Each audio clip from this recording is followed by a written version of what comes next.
All right, so I'm going to generate this world. We're going to talk about how creatures divide. Oh, and we got some music. So here they are. 1, 2, 3, 4, 5, 6, 7. We're going to go ahead and speed up time with them. Oh, they decided to go to the ocean. Never mind. Let's go ahead and see how they operate, how they breed.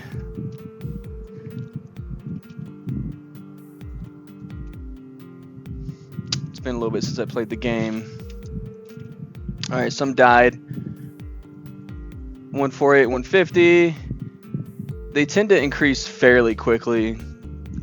I just like to show what it's like. And they're all the same species. I'm not going to get too into biology and how they evolve, but as you see, it's like Sims kind of. They just reproduce, they eat, they'll fight each other sometimes if they're starving. They like to hide in the rainforest areas because it's a temperate climate, 36 degrees Celsius. It's fairly temperate. Same with the ocean.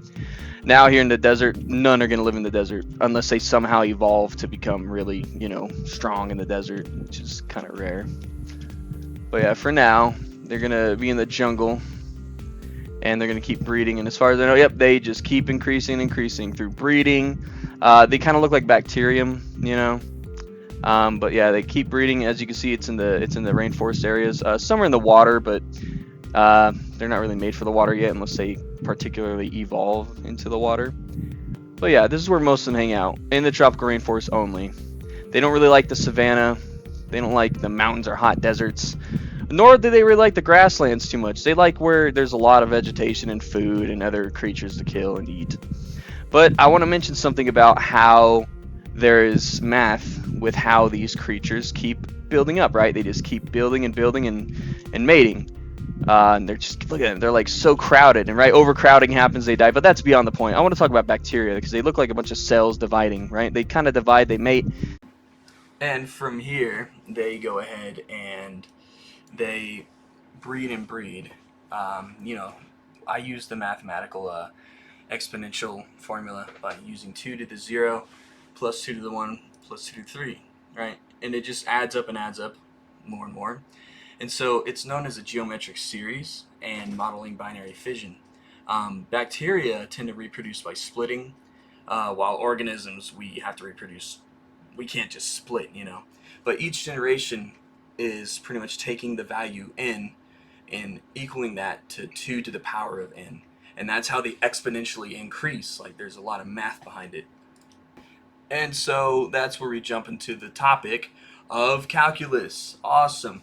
I have to use calculus concepts, which was one of my most difficult subjects. And it's to show how life multiplies through math. I noticed it when I was looking up stuff, and I noticed from my Calculus 2 course, which, trust me, I struggled with it, and I was trying to learn it through this video, geometric series, where you have a plus a times r plus a times r squared plus a times r cubed, and so on. So a would be the first bacterium or first organism. R is technically a common ratio, or generations.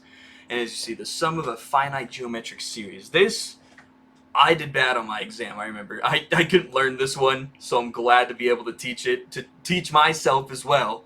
But it really helps when I can apply this abstract shit to real life shit, right? It's great, and it helps me learn. So, as you see, it's the summation, where k equals 0, and it goes up to whatever number n goes to. It could go to infinity, but here we're using a finite number. So 2 to the power of k equals 2 to the power of n plus 1 minus 1 divided by 2 minus 1. I know it's confusing, but the 2 minus 1 in the denominator becomes 1.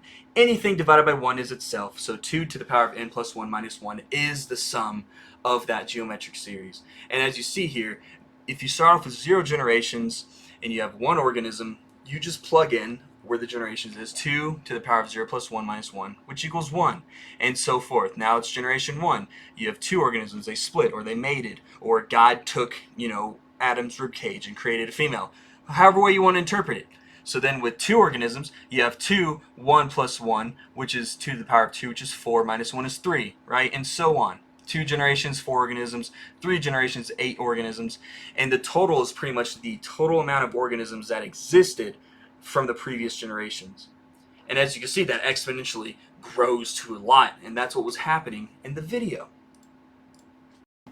And so, with the conclusion of the final words I'd like to say, math is in everything. It's not just a game mechanic, it is reality if you really think about it and you pay attention to the game.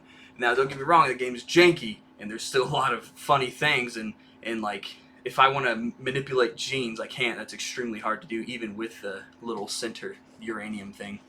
And that's how I believe that God had something to do with a lot of evolution. Yeah, I think evolution exists. I mean, if calculus exists, which is the mathematics of change, then yes, I do believe that evolution exists with life, with a guiding hand. If you see some of the abominations that evolve in Species game, you would completely understand what I'm talking about. So there's some kind of guidance to the genes manipulation. Math is not just for school, it's the language of life. And math isn't just numbers, it's the logic behind life. At least our human understanding of how math should work. Um, I just really wanted to share that, and I think it's incredible that video games have so much. I mean, it's computer science, which is nothing but logic, um, and it just really helps. I hope the species artificial life helped. Obviously it's tied to natural selection. Some die, some evolve. And when food runs out, population crashes. There's a lot more than just numbers. There's a lot of food concepts, different type of species fighting amongst each other concepts. There's climate change that messes with the game. There's so much more to it, but the fact of how life keeps building up is definitely the change of math. And I just think it's incredible that bacteria can sometimes use math better than we can, or it can prove it just by splitting within itself. I have a joke that I made for my program, and it is, how does the bacteria divide itself? Because it has the power, right? The power of 2 to the power of something, right? Ha ha. That's my lesson for the day. Thank you.